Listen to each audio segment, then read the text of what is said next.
Welcome back. Alyssa Poggioli, Life Leadership Connection Coach, and today I'm going to talk about two different things, exercises as well as neuroplasticity. So if you haven't watched the video last week on the difference between setting goals and achieving goals and why it's so difficult, today may be a little like out in left field, but bear with me, listen, and then you can always go back and watch the video.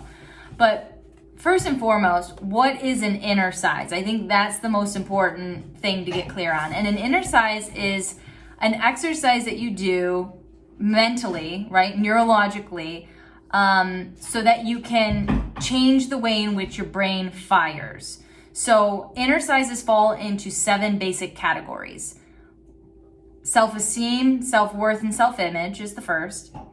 Beliefs, perceptions, and perspectives, habits and behaviors, focus and concentration, stress reduction and relaxation, gratitude and pleasure, and overcoming fears, stories, and excuses.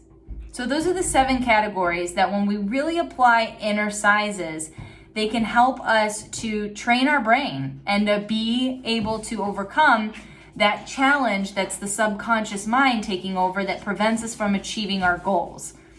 And what's also interesting is because the studies show that the inner sizes can help us strengthen areas and we can control our conscious and subconscious natures. So this is really about helping us train the right brain training methodologies. So one of the examples he gives in the book, Unlock Your Hidden Brain Power, is this take 6, calm the circuits for 60 seconds. And so what it is you taking 6 deep rhythmic breaths in through your nose and out through your mouth, like you're blowing out of a straw, and saying something along the lines of, I breathe in calmness, I breathe out stress. I breathe in calmness, I breathe out fear. I breathe in calmness, I breathe out anxiety or overwhelm. And the reason he's having us do this is because by calling out things, you're using your verbiage to connect to something that you could and likely are feeling subconsciously. So it's important to start really creating that stillness to where we can be checking in with what it is we're thinking, how it is we're feeling, and how it is we're acting. Which leads me then into the next section of like really understanding the neuroplasticity and switching and having it fire differently. And the reason is because inner sizes give our new neural connections that align your thoughts, emotions, and behaviors with what you ultimately want to achieve. So this is a very effortful practice. And it's important to know that like neurons that fire together, like wire together. So if you're hungry, understanding that that's a pattern that's firing in your brain. Deciding what to eat, that's a different path and series that happen in your brain. And this is all like really, really kind of complex, but I'm just wanting to like give you guys the understanding and the like layman terms breakdown that inner sizes are the answer to be able to steer you from firing and wiring to be able to really connect to how you feel, how you act, and what you think. It really entails all of those processes. It's not going to be, oh, I want to achieve this so I get to do X.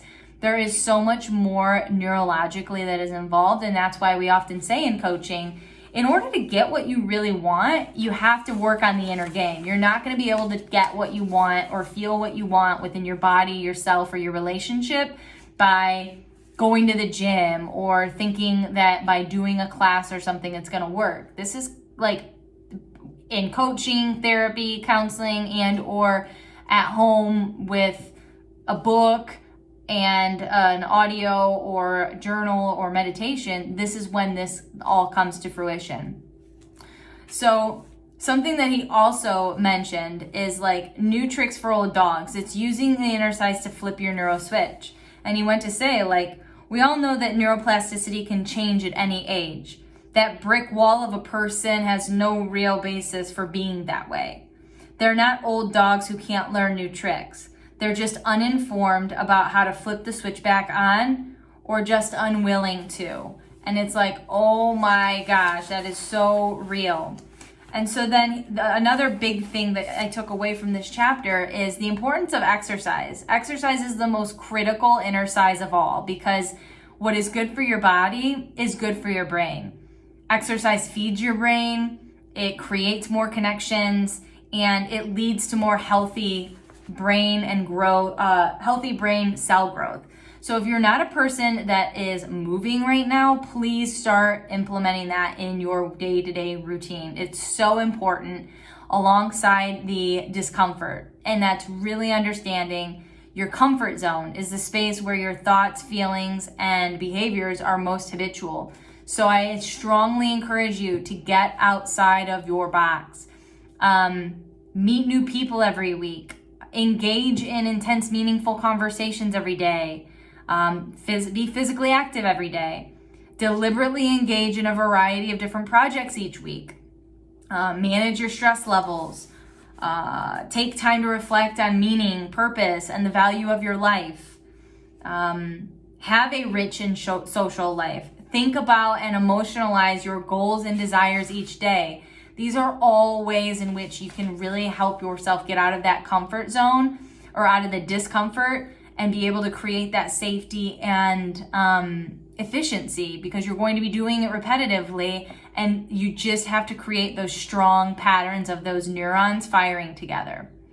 And just remember, our brain's software, with its ancient safety consciousness, energy efficient, negatively oriented, change-hating propensity, is another big part of why creating and achieving change and goals are so difficult.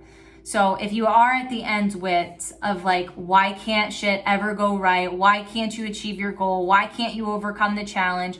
I strongly encourage you to get this book and start doing the exercises that he gives after each chapter, because it will change your life.